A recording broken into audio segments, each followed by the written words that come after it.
বছরের বিভিন্ন সময়ে ছোটদের মতো বড়রাও কিন্তু ঠান্ডা কাশিতে আক্রান্ত হন। বিভিন্ন সিজন চেঞ্জের সময় দেখা যাচ্ছে যে অনেকেই ঠান্ডা কাশিতে আক্রান্ত হয়ে থাকেন। মায়েরাও কিন্তু এর থেকে ব্যতিক্রম নয়। মায়েরাও দেখা যায় বছরের বিভিন্ন সময়ে ঠান্ডা কাশিতে আক্রান্ত হতে পারেন। তো এই ক্ষেত্রে তখন সবার একটা মনের মধ্যে প্রশ্ন থাকে যে মার যেহেতু ঠান্ডা লেগেছে তাহলে বাচ্চারও কি ঠান্ডা লেগে যাবে কিনা, বাচ্চা যদি শুধু বুকের দুধ খায় মা বাচ্চার কাছে থাকবে কিনা, বা মার থেকে বাচ্চার অন্য কোনো সমস্যা হয়ে যেতে পারে কিনা। তাহলে এটা আসলে চিন্তা করাটা খুব স্বাভাবিক। তবে আমাদের একটা জিনিস এক্ষেত্রে আমি বলবো যেটা এই ব্যাপারে, সেটা হচ্ছে যে এই যে বছরে সারা বছর যে আমাদের বিভিন্ন সময় আমরা ঠান্ডা কাশিতে আক্রান্ত হই, এগুলো বেশিরভাগই কিন্তু ভাইরাসজনিত কারণে হয়ে থাকে। ব্যাকটেরিয়াজনিত কারণে তো হয়ে থাকে, তবে বেশিরভাগই হচ্ছে ভাইরাসজনিত কারণে হয়ে থাকে। তো এই ক্ষেত্রে দেখা যায় ভাইরাসজনিত কারণগুলো কিন্তু সাধারণত এগুলো দেখা যাচ্ছে যে বায়ুবাহিত, এবং এগুলো হাঁচি কাশির মাধ্যমে ছড়ায়।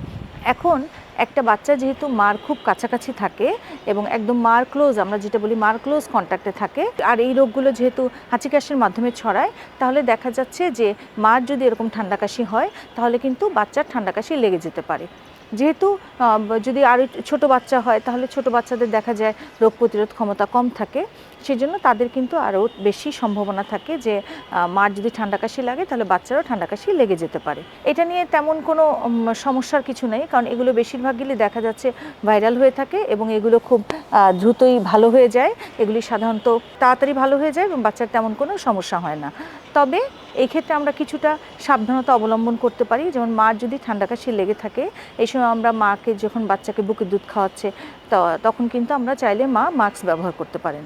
আমরা কিন্তু অসুস্থ মানুষ, মানে যে এই ঠান্ডা কাশিতে আক্রান্ত ফ্যামিলির যে কেউ হোক, তাদেরকে কিন্তু আমরা বাচ্চার সংস্পর্শ থেকে কিছুটা দূরে থাকতে বলি, বাচ্চার কাছাকাছি থাকতে না করি, যেহেতু ওই একই কারণে, যেহেতু এগুলো ভাইরাল, এগুলো ছোঁয়াচে এবং হচ্ছে এগুলো বাচ্চার যেহেতু রোগ প্রতিরোধ ক্ষমতা কম, তাহলে বাচ্চার থেকে এগুলো বাচ্চার হয়ে যেতে পারে। আসলে আমাদের মূল কথা যেটা, সেটা হচ্ছে ফ্যামিলির কেউ মা সহ যদি হাঁচি কাশিতে আক্রান্ত হয়, আমরা চেষ্টা করব যতদূর বাচ্চার কাছাকাছি না থাকার জন্য, এবং মাকে যেহেতু বাচ্চার কাছেই থাকতে হয়, এই জন্য মা যখন বিশেষ করে একদম ক্লোজ ইন্টিমেসিতে থাকেন, মানে বুকের দুধ খাওয়ান, সেই সময় মা যদি মাস্ক ব্যবহার করেন তাহলে কিন্তু বাচ্চার ঠান্ডা কাশিতে আক্রান্ত হওয়ার সম্ভাবনা অনেকখানি কমে যায়।